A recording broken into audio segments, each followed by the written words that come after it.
بسم اللہ الرحمن الرحیم ایاک نعبد و ایاک نستعین۔ میرے پاکستانیوں، اس وقت میرے گھر کے ارد گرد جو انٹرنیٹ ہے وہ کاٹ دیا گیا ہے، تو میں یہ امید رکھتا ہوں کہ آپ کے پاس یہ جو آج میں آپ سے بات چیت کرنا چاہتا ہوں یہ آپ تک پہنچ جائے۔ مقصد اس کا صرف یہ ہے کہ آج کل میڈیا مکمل طور پہ کنٹرول کر لیا گیا، اور ایک ہی جو ہمارے پاس راستہ ہے سوشل میڈیا، اس کو کنٹرول کرنے کے لیے میرے گھر سارا انٹرنیٹ کاٹ دیا تاکہ میں کسی بھی طرح آپ تک اپنا پیغام نہ پہنچا سکوں۔ تو میں کوشش کروں گا کہ آپ تک میری بات چیت پہنچے۔ دیکھیں، سب سے پہلے میں نے جس طرح کی بربریت، بلکہ میں اس کو کہوں گا یزیدیت،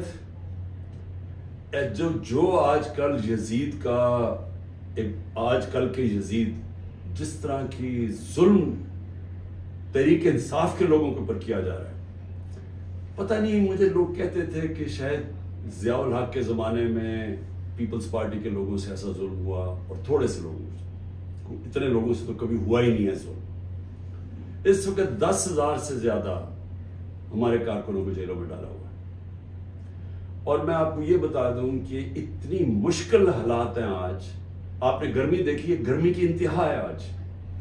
چھوٹے چھوٹے پنجروں میں ان کو بند کیا ہوا ہے، کھانا ان کو صحیح نہیں مل رہا، پانی وہ ترستے ہیں وہاں، وکیلوں کو ملنے نہیں دیتے، کئی جگہ ہمارے وکیل ہی نہیں وہاں پہنچ سکتے، اور ان کو جس طرح یعنی کہ کوئی غیر ملک دشمن ہے اس طرح رکھا ہوا ہے۔ بلکہ غیر ملک دشمن بھی پرزنرز آف وار کے بھی حقوق ہوتے ہیں، یہاں تو صرف ان کو ایک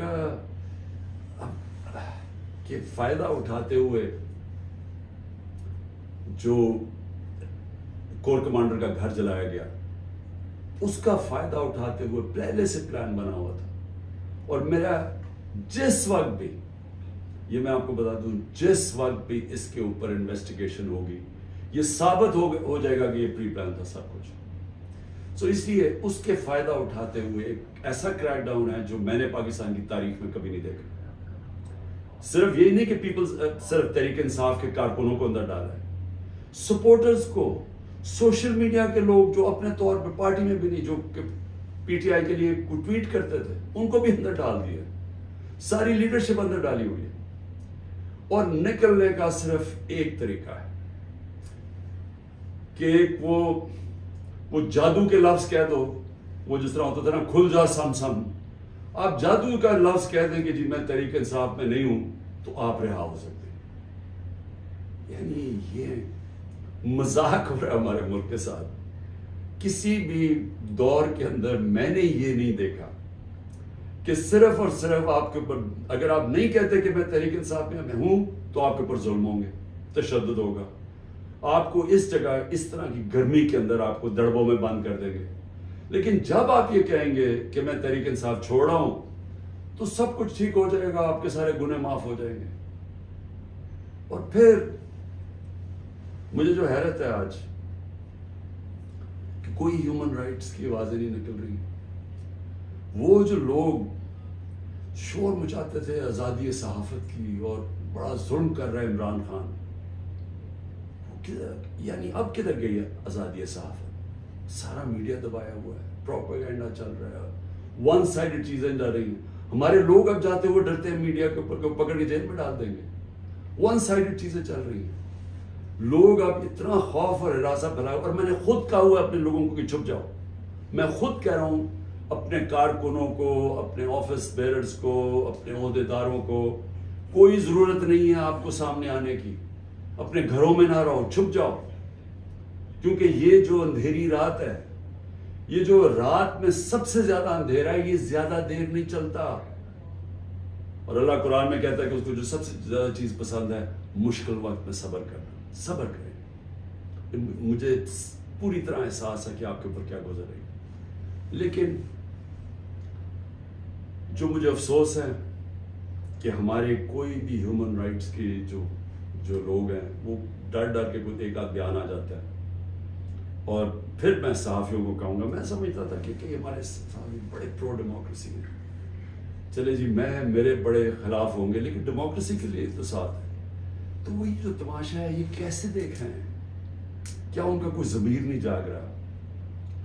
کیا جب انہوں نے شیرین مزاری سے جو ہوا اور جو اس نے پھر آخر میں جا کے پارٹی چھوڑی، کیا ان کو کوئی دل میں آواز نہیں کوئی آئی کہ یہ اس سے بڑا ظلم کیا ہو سکتا ہے ایک معاشرے پہ؟ کوئی آپ کو یہ لگا نہیں؟ جو عورتوں کی تنظیمیں ہیں، جو عورتوں کے حقوق کے اوپر بات کرتی ہیں، کہ ایک ایسی عورت جو بیوہ، والدہ اس کی بیوہ، بیٹی ایک جو اس کا دھیان رکھ رہی ہے، جو بلڈ پریشر کی مریض، اس سے جو انہوں نے کیا ہے اس گرمی کے اندر، کبھی ایک جیل میں لے کے جائیں، اس کے بعد ادھر سے نکال کے دوسرے جیل میں لے جائیں، ادھر عدالت اس کو ضمانت دے، کوئی اور کیس میں پکڑ کے لے جائیں، گجرات لے گئے اس گرمی کے اندر. تو بلڈ پریشر کی شیرین، ہمیں پتہ ہے اس کی صحت نے یہ اجازت ہی نہیں دینا تھی. میں نے تو شکر کیا کہ اس نے اس ظلم سے اپنے آپ کو بچانے کے لیے اس نے پارٹی سے ریزائن کیا. لیکن کس کو نقصان ہوا؟ پاکستان کی پالیٹکس کو نقصان ہوا. شیرین ہماری ٹاپ پارلیمنٹیرین تھی. میری کیبنٹ کے اندر وہ منسٹر تھی جو جس طرح وہ پڑھ لکھ کے ایک ایشو کے اوپر آتی تھی، کوئی اور کیبنٹ منسٹر، ایک ہماری ڈاکٹر ثانیہ تھی کہ اتنی محنت کر کے کبھی کیبنٹ میٹنگ میں نہیں آئی جو شیرین آتی تھی. اس کے علاوہ سارے اس کے دشمن بھی جانتے ہیں کہ وہ ایک محب وطن پاکستانی، وہ کبھی بھی اینٹی پاکستان کا نہیں سوچ سکتی تھی. شیرین مزاری جان دے دے لیکن وہ ایک پاکستان کے ہر کاز کے لیے کھڑے ہوتے تھے. جو لوگ اس کو الٹرا نیشنلسٹ کہتے تھے، کئی دفعہ وہ کئی ناراض ہو جاتے تھے کہ وہ بڑی سخت باتیں کرتی تھی، لیکن وہ نظریاتی عورت تھی. تو اس سے نقصان تحریک انصاف کو تو چلے ہوا، لیکن پاکستان کی سیاست کو اور جمہوریت کو نقصان پہنچا. اور عورتوں کو، بڑی کم عورتوں کے اندر اس طرح کی صلاحیت ہے پاکستانی پالیٹکس کو جو شیرین میں تھی.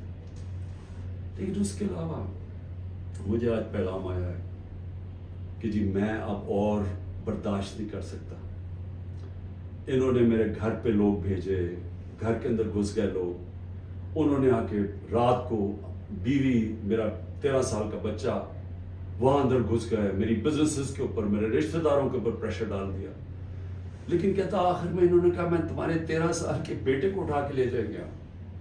تو میں جی اور پریشر برداشت نہیں کر سکتا، وہ بھی چھوڑ گیا. تو یہ اس وقت کا حالات ہے کہ کسی نہ کسی طرح پی ٹی آئی کو چھوڑیں گے، سب کچھ گناہ معاف ہو جائیں. میں اس وقت مجھے حیرت ہو رہی ہے، اور مجھے کئی لوگوں کے اوپر خود پتا ہے کہ ان کے اوپر کتنا پریشر تھا، کیونکہ مجھے بتاتے رہے کہ یہ کر رہے ہیں، اب یہ وہ کر رہے ہیں، میری بزنس بند کر دیے. اوکاڑا کے اندر اس کے گھر، کسی کا گھر بن رہا تھا وہ گرا دیا، بلڈوز کر دیا. کسی کی دکانیں تھی وہ گرا دی جا کے. تو میں پھر سے، کیا یہ ہمارے وہ لوگ جو کہ بڑے جمہوریت کے سپاہی تھے اور وہ ہیومن رائٹس آرگنائزیشنز، کیا ان کو یہ نظر نہیں آ رہا کہ یہ نہیں ہے کہ یہ صرف تحریک انصاف کو نقصان پہنچ رہا ہے، یہ ہماری جمہوریت ختم کی جا رہی ہے. یہ وہ دور آ رہا ہے کہ اس کے اندر جمہوریت ختم ہو جائے گی. کیونکہ اس میں صرف یہی نہیں ہو رہا، ایک جو بنیادی چیز ہوتی ہے جمہوریت میں، فنڈامنٹل رائٹس، بنیادی حقوق کی حفاظت کی جاتی ہے جمہوریت میں. مغرب کے اندر، یورپ میں، انگلینڈ میں لوگ کیوں جاتے ہیں؟ اپنے ٹیکس دیں، قانون نہ توڑیں، آزاد ہوتے ہیں. کوئی ان کے بنیادی حقوق کے خلاف نہیں جا سکتا، وہ عدالت ان کی حفاظت کرتی ہے. تو بنیادی حقوق ہی ختم ہو گئے، فنڈامنٹل رائٹس کا معنی ختم ہو گیا یہاں.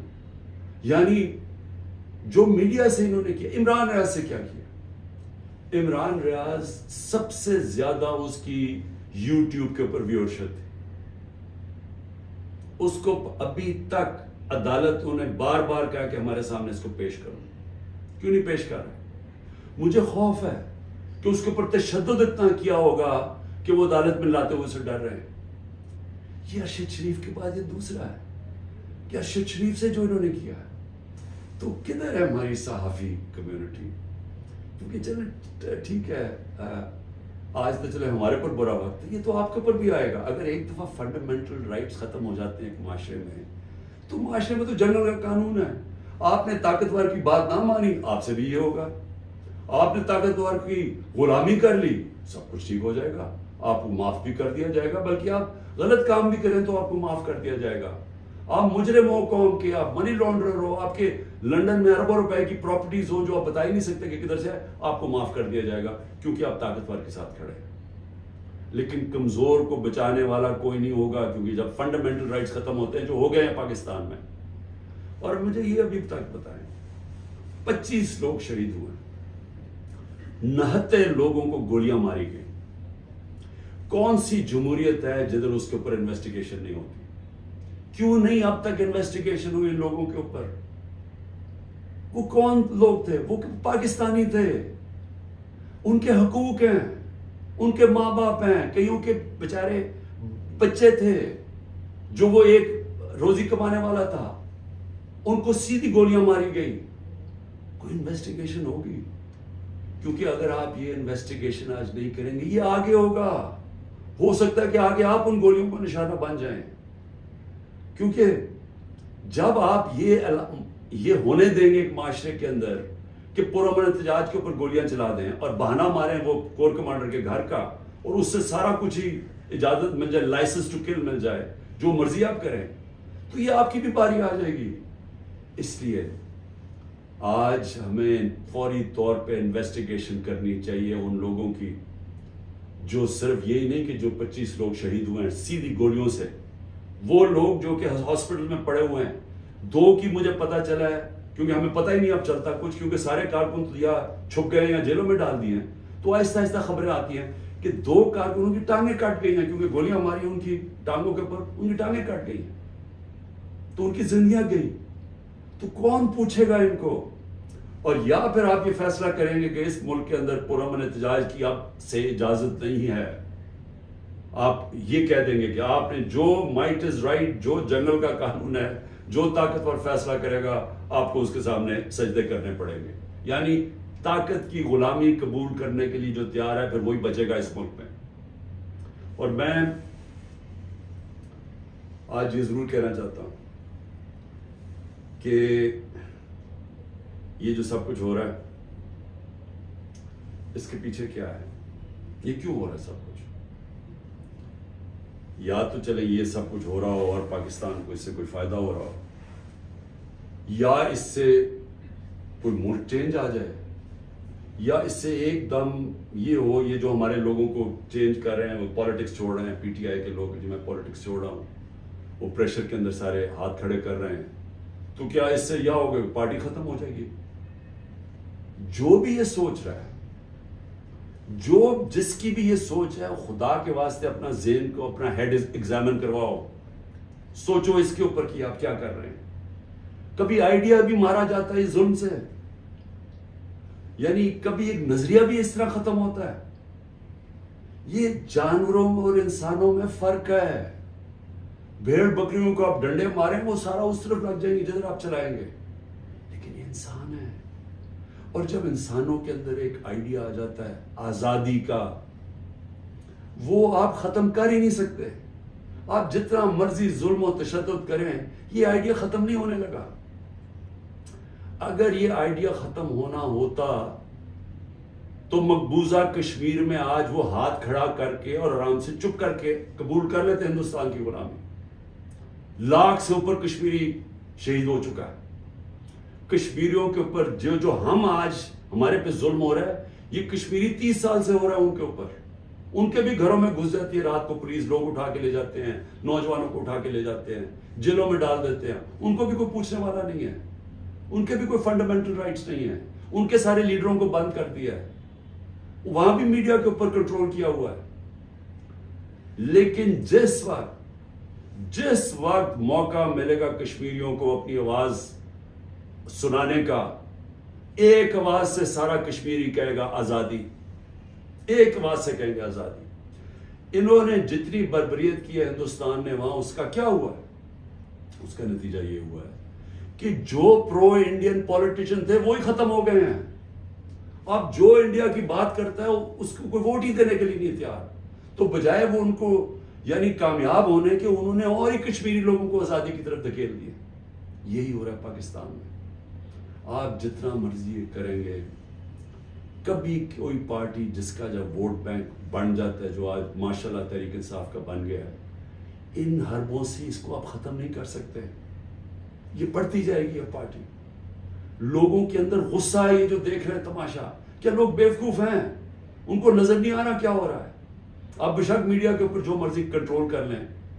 لوگ جب مجھے ابھی بھی یاد ہے جب ذوالفقار علی بھٹو کے ایوب خان کے دور میں جب اس کے اوپر سینسرشپ تھی، تو ہم اس کا ایک ایک فقرہ ڈھونڈا کرتے تھے. 2 لائنیں بھی ہوتی تھی. وہ اس وقت پاکستان ٹائمز یا وہ نوائے وقت ہوتا تھا یا جنگ ہوتا، ایک ایک فقرہ ڈھونڈتے تھے اس کا کہ وہ کیا کیا اس نے. لوگ اور اب سوشل میڈیا کا زمانہ ہے، تو اب آپ کیسے بند کریں گے؟ لوگوں کو تو انفارمیشن اب مل رہی ہے. لوگوں کو تو یہ پتہ چل گیا کہ یہ سارا سٹیج مینج تھا، یہ پوری کانسپریسی کی ہوئی تھی، پری پلان بنا ہوا تھا. اب اس کے اندر کئی رائے ہیں کہ آئی بی نے کیا یا ایم آئی نے کیا. اس کے اندر تو سوشل میڈیا پہ اب چل رہی ہیں چیزیں. لیکن یہ پتہ ہے کہ یہ پری پلان تھا کہ انہوں نے اس کا پورا فائدہ اٹھانا تھا تحریک انصاف کو ختم کرنے کے لیے. میرا صرف ایک پوائنٹ ہے کہ جو نظریے کو ظلم اور یزیدیت سے ختم کرنے کی کوشش کر رہے ہیں، ان کو ہیومن نیچر کا بھی نہیں پتا، ان کو انسانی تاریخ کا نہیں پتا، ان کو انسانی موومنٹس کا نہیں پتا. انہوں نے جب ایران کے اندر انقلاب آیا تھا وہاں بھی بڑی بربریت ہوئی تھی. انہوں نے بڑا ظلم کیا تھا ان لوگوں کے اوپر، لیکن نہیں روک سکے تھے. اس کو کوئی روک نہیں سکتا. میری یہ بات مان لیں، اس وقت یہ سارے لوگوں کو آپ پکڑتے جائیں، ہمارے سارے پارٹی کے، اور میں ویسے آج سلام کرتا ہوں ان لوگوں کو کہ اتنے پریشر کے باوجود ہماری لیڈرشپ کھڑی ہے. آج کہتے ہیں ہم تحریک انصاف میں ان کو خاص طور پہ سلام کرتا ہوں، کیونکہ مجھے پتہ ہے ان کے اوپر کیا گزر رہی ہے. لیکن فرض ہے مان سارے بھی چھوڑ دیتے ہیں تحریک انصاف کو. میں آج آپ کو کہہ رہا ہوں، جس کو میں پی ٹی آئی کا ٹکٹ دوں گا وہ انشاءاللہ جیتے گا. اور وہ اس لیے جیتے گا کہ لوگ فیصلہ کر بیٹھے ہیں. مجھے یہ بتائیں، کبھی ہوا ہے پاکستان کی تاریخ میں کہ پی ڈی ایم پارٹیز کے ساتھ اس وقت اسٹیبلشمنٹ جڑی ہوئی ہے، ان کے ساتھ الیکشن کمیشن جڑی ہوئی ہے، ان کے ساتھ آئی بی اور ایف آئی اور ساری ایجنسیز جڑی ہوئی ہیں، ان کے ساتھ سارا جو گورنمنٹ کا یہ جو کیئر ٹیکر گورنمنٹس ہے، یہ پوری طرح کبھی ہوا ہی نہیں ہے. Care taker government funds in کو دے رہی ہیں، سب کچھ ان کی مدد کر رہی ہیں. پھر کیوں الیکشن سے بھاگ رہے ہیں؟ یعنی جب کبھی سنا پاکستان کی تاریخ میں کہ پوری حمایت ہو اسٹیبلشمنٹ کی، اداروں کی، سب کی، الیکشن سے بھاگ رہے ہیں کیونکہ ووٹ بینک ان کا ختم ہو گیا ہے. پولیٹیکل پارٹی تب ختم ہوتی ہے جب اس کا ووٹ بینک ختم ہوتا ہے. ان کا ووٹ بینک ختم ہے. آپ اس گھوڑے کے اندر جتنی مرضی پھونک بڑھتے رہیں، اس نے گرنا ہی ہے. جب ریس میں کھڑا ہوگا یہ گر جائے گا. اور تحریک انصاف کو آپ نہیں ختم کر سکتے. لیکن جو میں تیسری بات کرنا چاہتا ہوں، لیکن مجھے اپنے ملک کے اوپر خوف آ رہا ہے. عمران خان کو باہر کرتے کرتے یہ تو ہمارا ملک تباہ کر رہے ہیں. کوئی سوچ رہا ہے کہ معیشت کس طرف جا رہی ہے؟ کوئی اب تنخواہ دار طبقے سے کسی نے پوچھا اب یہ بل آئیں گے بجلی کے، ان سے ذرا پوچھا کہ وہ کیسے بل دیں گے؟ کبھی کسی نے پوچھا ہے کہ جو 100 روپیہ تھا ہمارے دور میں جب ہم چھوڑ کے گئے، وہ صرف 50 روپے اس کی قیمت، خریدار قیمت رہ گئی ہے. تو اس مہنگائی کے اندر کسی نے پوچھا ہے کہ اس ملک کا کمزور طبقہ کیسے گزارا کر رہا ہے؟ کمزور طبقہ چھوڑے، میں تنخواہ دار طبقے کی اب بات کر رہا ہوں جن کو اچھی خاصی تنخواہیں ملتی ہیں. وہ سوچے وہ کیسے گزارا کر رہے ہیں. اور سوچے ہے کہ اس وقت ہمارے جو پروفیشنلز ہیں جو دنیا میں کہیں بھی نوکری کر سکتے ہیں، 9 لاکھ پروفیشنل ملک چھوڑ کے چلے گئے. اس کی کوئی اندازہ ہے کہ یہ کتنا بڑا نقصان ہے؟ اگر پاکستان میں ہم نے شوکت خانم کینسر ہاسپٹل بنایا تھا اور آپ سارے عرب دنیا میں چلے جائیں، وہاں اگر آپ کو کینسر ہاسپٹل ملے گا تو سارا باہر سے لوگ، ان کے جو سٹاف ہے، جو آنکولوجسٹ ہیں، جو کینسر اسپیشلسٹ، سب باہر سے آئے ہوئے ہیں. پاکستان میں کیوں ہم بنا سکے انٹرنیشنل کیلیبر کا ہاسپٹل؟ کیونکہ کوالیفائڈ پاکستانی باہر سے آئے تھے کام کرنے کے لیے. اب وہ لوگ باہر جانے کا سوچ رہے ہیں. 10% ہمارے کنسلٹنٹ چھوڑ کے جا رہے ہیں. اور اگر یہ میں اپنی انسٹیٹیوشن کی بات کر رہا ہوں تو مجھے بتائیں باقی جگہ کیا ہو رہا ہوگا. جب اس ملک کے پروفیشنلز پڑھے لکھے لوگ چھوڑ کے ملک جا رہے ہیں, سوچیں یہ ملک کدھر جا رہا ہے. اور دوسرا, ڈالر جا رہے ہیں ملک سے باہر, سب ڈالر باہر بھیج رہے ہیں. اس وقت کوئی سرمایہ کاری نہیں ہو رہی, لوگ ڈالر خرید رہے ہیں. 300 سے زیادہ تو روپیہ ڈالر ہو گیا پاکستان میں. کیا اس کا اندازہ ہے کہ اب ملک کے اوپر کیا ہونے والا ہے؟ نہ کوئی انویسٹمنٹ آ رہی ہے, کوئی سرمایہ کاری نہیں آ رہی, نہ پاکستان کے اندر کوئی سرمایہ کاری کرنا چاہتا ہے, نہ باہر. وہ ڈالر پکڑ کے بیٹھ گئے. نہ باہر سے کوئی کمرشل بینک پیسے دینے کے لیے تیار ہے, نہ باہر سے کوئی انویسٹر آنے کے لیے تیار ہے. اور سارے جو پاکستان کے ہم ریکارڈ انڈیکیٹرز چھوڑ کے گئے تھے, ریکارڈ پہ ایکسپورٹس تھی, آج ایکسپورٹس گر رہی ہیں. ریکارڈ پہ ریمیٹنسز تھیں, وہ آج ریمیٹنسز گر رہی ہیں. ریکارڈ ٹیکس کلیکشن تھی, آج ٹیکس کلیکشن گر رہی ہے. آئی ٹی 75% ہماری ایکسپورٹس بڑھی تھی, فیوچر ٹیکنالوجی کا, وہ آج نیچے چلی گئی ہے. آج جو ہمارا جو کسان ہے, ذرا اسے پوچھے تو صحیح کہ اس کے کیسا گزارا ہو رہا ہے. کتنا پیسہ تب بن رہا تھا, آج وہ کتنا پیسہ بنا رہا ہے. کیونکہ مہنگائی اتنی ہو گئی ہے کہ اس کے پاس اب ہاتھ میں اتنا پیسہ ہی نہیں ہے. جتنا کسان کے پاس پیسہ آئے گا وہ زمین پہ لگائے گا. کبھی پوچھا ہے کہ جو پروڈکشن سینٹر ہیں جس سے دولت بنتی ہے, جس کی وجہ سے آپ نے قرضے واپس کرنے ہیں, جو ہے انڈسٹری بند ہو رہی ہے. آج بے روزگاری پھیل رہی ہے. ریکارڈ انڈسٹریل پروڈکشن تھی ہماری, 10.4% لارج اسکیل مینوفیکچرنگ تھی ہمارے آخری مہینے میں, آج وہ گر رہی ہے. آج جو سب سے خوفناک چیز ہے کہ جب آپ کے باہر سے ڈالر کم آ رہے ہیں, جب آپ کے ڈالر کم آنے شروع ہو گئے ریمیٹنسز اور ایکسپورٹس کے, اس کا اب کیا ہوگا؟ قرضے بڑھتے جا رہے ہیں, ڈالرز کم ہوتے جا رہے ہیں. آج جتنا پاکستان اپنا ٹیکس میں پیسہ اکٹھا کرتا ہے, یہ سن لیں پاکستانیوں, جتنا ہم ٹیکس میں پیسہ اکٹھا کرتے ہیں سارا قرضوں کے اوپر سود پہ چلا جاتا ہے. ملک پھر قرضوں پہ چل رہا ہے. ریکارڈ قرضہ لے رہے ہیں ہم, سود ادھر پہنچ گیا ہے قرضوں کے اوپر کہ سارا ہی ہمارا ٹیکس کا پیسہ اب سود میں چلا جائے گا. تو میں یہ سوچنے کی کوشش کر رہا ہوں کہ کیا یہ جو لوگ یہ فیصلے کر رہے ہیں کہ عمران خان کو باہر رکھو, کیا ان کو نہیں نظر آ رہا کہ پاکستان ڈوب رہا ہے؟ کیا ان کو نہیں نظر آ رہا کہ ان کے پاس روڈ میپ ہی کوئی نہیں ہے؟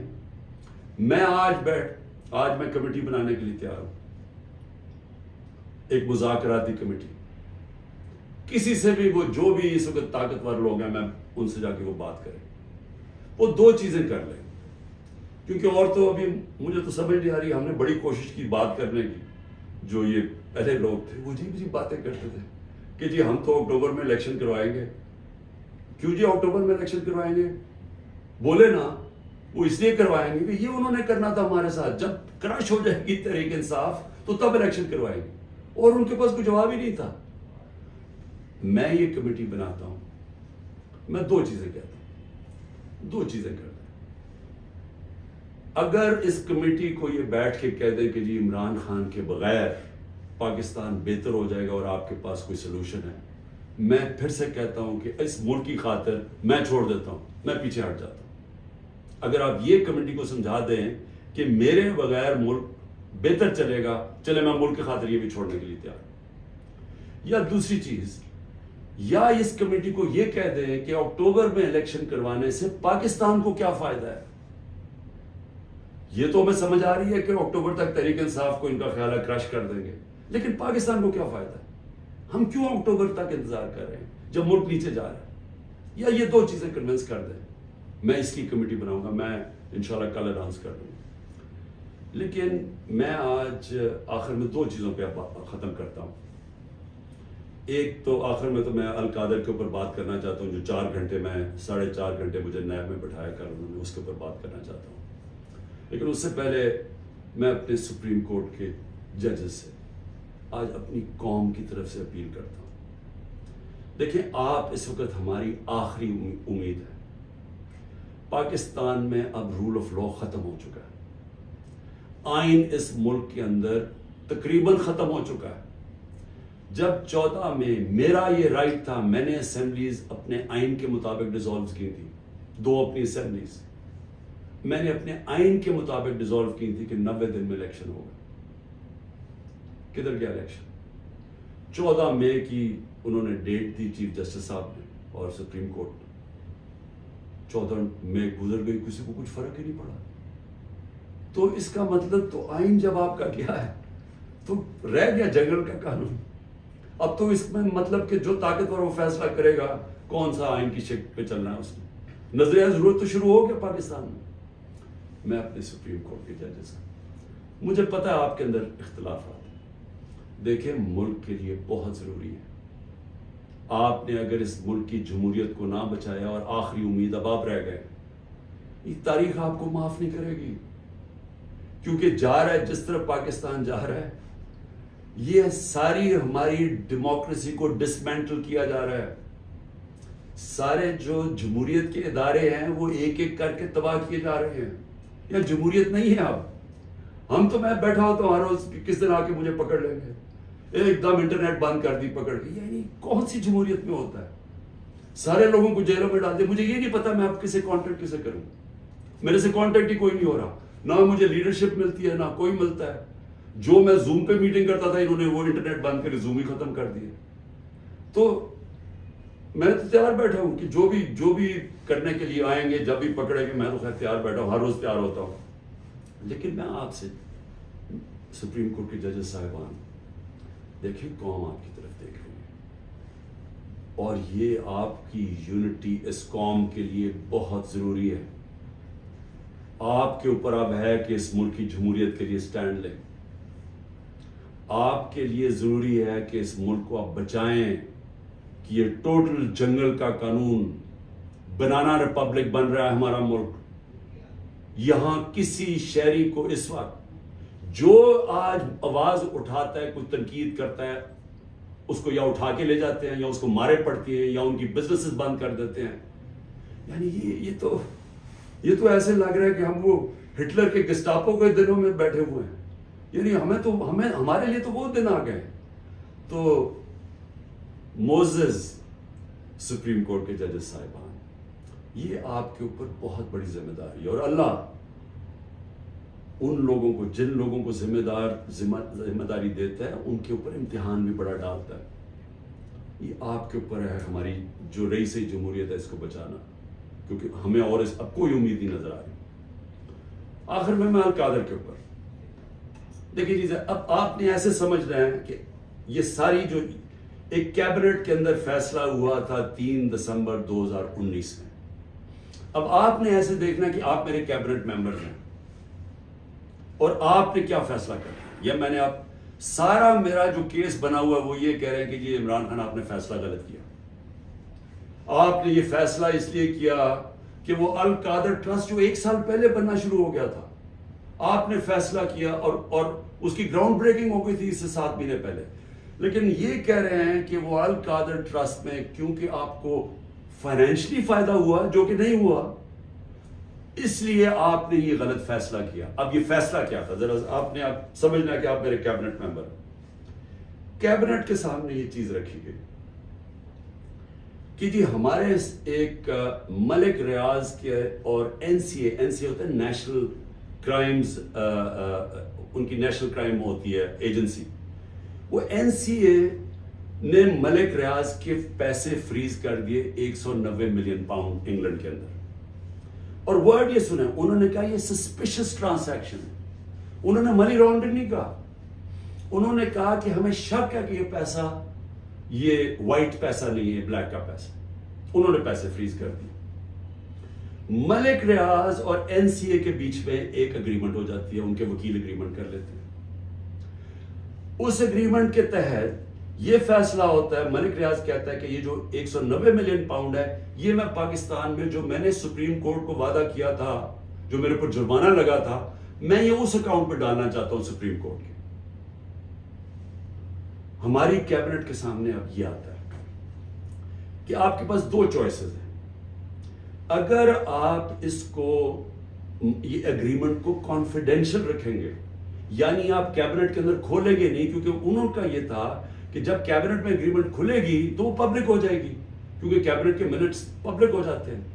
تو انہوں نے کہا کیونکہ وہ پبلک ہو جائے گی اس لیے ہم اس کو کانفیڈینشل رکھتے ہیں، لیکن اگر عدالت کھولنا چاہے تو وہ کھول سکتی ہے، یا کوئی ایجنسی نیب کوئی کھولنا چاہے کھول سکتی ہے. یہ تھی اگریمنٹ. لیکن اگر آپ یہ نہیں مانتے، آگے ذرا غور سے سنیں، اگر آپ اس کو کانفیڈینشل نہیں رکھتے تو آپ کو پاکستان کی گورنمنٹ کو برطانیہ کے اندر جا کے کیس کرنا پڑے گا کہ یہ جو 190 ملین پاؤنڈ ہے یہ پاکستان سے منی لانڈرنگ ہو کے گیا ہے، اور آپ کو ثابت کرنا پڑے گا کہ یہ پاکستان سے منی لانڈرنگ ہوئی ہے. اب سمجھ گئے؟ اب اگر آپ یہ کیس ہار گئے تو یہ پیسہ انگلینڈ میں رہ جائے گا، یہ آپ کا 190 ملین پاؤنڈ چلا جائے گا، یہ انگلینڈ میں رہ جائے گا. تو اگر آپ کو وہ کیس جیت جاتے ہیں تو پھر وہ پاکستان میں آئے گا، اور وہ دوسری ماد میں آئے گا. وہ آئے گا اس ماد کے اندر کہ یہ جو سپریم کورٹ کی جو اکاؤنٹ ہے اس میں نہیں جائے گا، وہ گورنمنٹ آف پاکستان کو آ جائے گا منی لانڈرنگ. اب کیبنٹ کے اندر ڈسکشن کیا ہوتی ہے؟ ہمیں بتایا جاتا ہے کہ $100 ملین پاکستان لٹیگیشن میں، یعنی ہم وکیلوں کو دے بیٹھے ہیں اور پیسہ ڈوب چکا ہے $100 ملین، اور کچھ نہیں ہمیں ملا واپس. ہمیں لیگل ایکشن سے آج تک ایک آنا نہیں ملا، اور انہوں نے کہا یہ 5-6 سال لٹیگیشن چلے گی، اور کوئی گارنٹی نہیں ہے کہ آپ ثابت کر سکیں گے کہ جی منی لانڈرنگ کا پیسہ ہے آپ یہ، اور اگر آپ نے ثابت نہ کیا تو یہ پیسہ انگلینڈ چلا گیا. اب یہ تھا کیبنٹ نے کیا فیصلہ کیا، آپ کیا فیصلہ کریں گے کہ کیا مجھے 190 ملین پاؤنڈ مل رہے وہ پاکستان آ جائے اسی وقت؟ ہمیں بڑی ڈالرز کی ضرورت تھی، ہمیں ہمیشہ ہوتی ہے، آج بھی ہمیں ڈالرز کی ضرورت ہے، اور کبھی اتنا پیسہ پاکستان نہیں آیا. کیا ہم اس پیسے کو فوری طور پہ لے آئیں اور اسٹیٹمنٹ میں کر دیں، یا پھر ہم قانونی کارروائی میں پڑیں جو کہ 5-6 سال چلے گی اور پتہ نہیں پیسہ آئے گا نہیں؟ مجھے ایک آدمی بتا دیں کہ جو اس سے اختلاف کرے گا کہ وہ پیسہ پاکستان لے آؤ. میں پوچھنا چاہتا ہوں کہ کون سا احمق ہوگا جو پتا ہوگا کہ آپ نے کیس بھی نہیں، یعنی کون سا یہ جوا کھیلے گا اور 5-6 سال انتظار کرو اور ہو سکتا ہے پیسہ ہی نہ آئے. تو ساری کیبنٹ نے فیصلہ کیا کہ جناب ٹھیک ہے، کانفیڈینشیل اگریمنٹ ہم مان لیتے ہیں، پیسہ پاکستان آ جاؤ. پیسہ پاکستان آ گیا، اسٹیٹ بینک کے اندر ڈپازٹ ہو گیا، سپریم کورٹ کے اندر وہ پیسہ ڈپازٹ ہو گیا 190 ملین پاؤنڈ. اب اگلی بات، اب نیب مجھے کہہ رہی ہے کہ آپ نے یہ اس لیے بدنیتی سے کیا کیونکہ آپ نے ملک ریاض نے آپ کے لیے القادر ٹرسٹ جو ہے وہ اس نے جو سارا اس کا اسپانسر وہ تھا، تو آپ نے اس کو فائدہ پہنچانے کے لیے کر دیا. سوال بڑا سمپل ہے، آج آپ کے پاس 190 ملین پاؤنڈ پڑا ہوا ہے سپریم کورٹ میں، نیب آج کہے کہ یہ غلط مات میں پیسہ آ گیا ہے، آپ جا کے انگلینڈ کے اندر کیس کریں اور ثابت کر دیں کہ منی لانڈرنگ کا پیسہ اور وہ ادھر سے ادھر چلا جائے گا. یعنی آپ کو کون روک رہا ہے اس چیز میں؟ کیونکہ آپ نے صرف ثابت کرنا ہے کہ منی لانڈرنگ کا پیسہ، جا کے کیس کر کے کر دیں، پیسہ تو پاکستان آ گیا. تو کون چیز کیا آپ کو روک رہی ہے؟ اگر آپ یہ سمجھتے ہیں کہ غلط بات میں چلا گیا تو آپ کے پاس تو اپرچونٹی ہے، نیب تو کیس کر سکتا ہے، کیوں نہیں کیا ابھی تک کیس؟ صرف مجھے ذلیل کرنے کے لیے، اور یہ کہہ رہے ہیں کہ مجھے ذاتی طور پہ فائدہ ہوا. اب القادر کیا ہے؟ میں نے یہ فیصلہ کیا تھا کہ جب بھی مجھے اللہ نے موقع دیا، 2 چیزیں میں نے کی.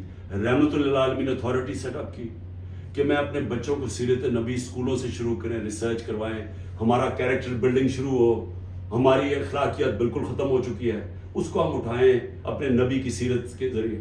اور دوسرا میں نے یہ یونیورسٹی رحمت اللہ عالمین اتھارٹی، اور یہ دوسرا یونیورسٹی کا سوچا، القادر یونیورسٹی، جس میں ہم نے کوشش یہ کی کہ سیرت نبی کے اوپر ہم ریسرچ کریں.